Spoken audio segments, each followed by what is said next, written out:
Chapter 6. Galileo's House Arrest. Scientific Rebellion with Family Support. On June 22, 1633, Galileo Galilei stood before the Roman Inquisition to hear his sentence.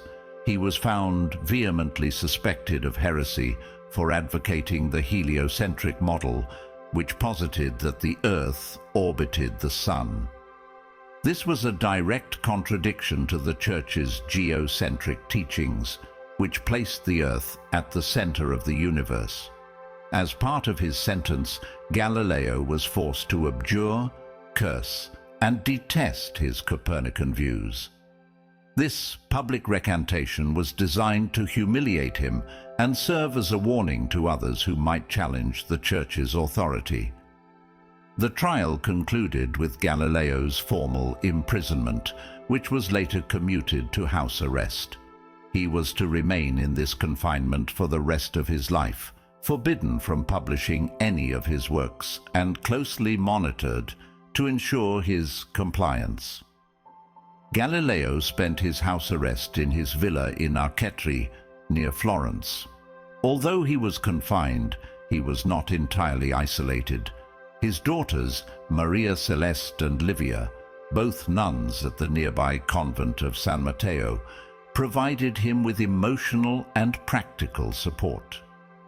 Maria Celeste, in particular, maintained a close correspondence with her father, offering him solace and assistance with his scientific work, despite the restrictions placed upon him. She prepared health tonics, cleaned and mended his clothes, and transcribed his notes, contributing to his work even from within the convent. Galileo's health deteriorated during his confinement. He suffered from a range of ailments, including arthritis and eventual blindness.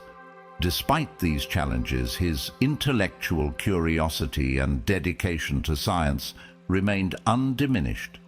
He continued to work on his research, albeit in secret and with significant limitations.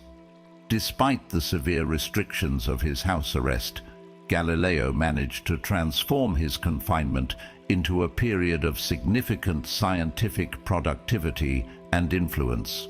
Far from being silenced, he continued to communicate his ideas and foster a new approach to scientific inquiry.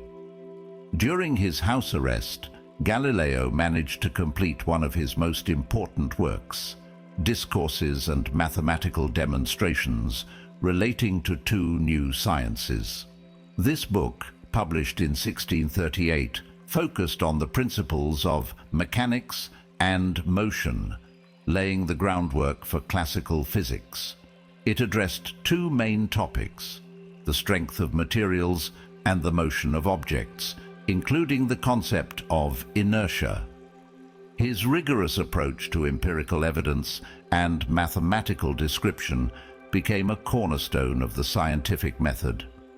Galileo maintained an extensive network of correspondence, including scientists, students, and admirers across Europe. Through letters, he shared his ideas, received feedback, and stayed informed about developments in the scientific community. His Discourses was smuggled out of Italy and published in the Netherlands, reaching a wide audience and ensuring that his ideas continued to circulate and inspire others. Galileo's insistence on empirical evidence and mathematical description became foundational principles for the scientific method. His work influenced contemporaries and later scientists, such as René Descartes and Isaac Newton, who further developed and formalized these principles. The formation of scientific societies, such as the Royal Society in London, founded in 1660, provided platforms for the exchange of ideas and promotion of empirical research, further disseminating Galileo's methods and discoveries. The principles Galileo advocated eventually became integral to scientific education. His works were studied by students and scholars, ensuring that his approach to scientific inquiry was passed down through generations. This educational legacy helped entrench the scientific method as a fundamental aspect of scientific investigation. Galileo's house arrest, initially a severe punishment intended to silence him, ultimately became a period of remarkable intellectual achievement. His ability to communicate his ideas and influence the scientific community through correspondence, publications, and his students ensured that his innovative methods continued to impact science long after his death. His relentless productivity and dedication to empirical research not only advanced scientific knowledge, but also helped establish a new standard for scientific inquiry. Galileo Galilei died on January 8, 1642, at the age of 77. His death marked the end of an era, but also the beginning of a new one. While he passed away under the shadow of the Church's condemnation, his contributions to science and his unwavering pursuit of knowledge endured. Galileo's work laid the foundation for the scientific revolution, influencing generations of scientists and thinkers. In the centuries following his death, Galileo's reputation was gradually rehabilitated. The Church's stance on his teaching softened, and by the late 20th century, the Vatican formally acknowledged the validity of his scientific contributions. In 1992, Pope John Paul II issued a declaration acknowledging the errors made by the Church in its treatment of Galileo and recognizing his pioneering role in the history of science.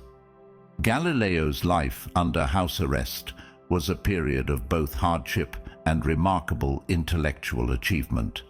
Despite the severe restrictions imposed upon him, he continued to push the boundaries of scientific knowledge, leaving a lasting legacy that would resonate through the ages. His story is a testament to the enduring power of truth and the human spirit's capacity to overcome even the most formidable obstacles in the pursuit of understanding the natural world. By transforming adversity into triumph, Galileo not only advanced the field of science, but also set a new standard for scientific inquiry that continues to influence the world today.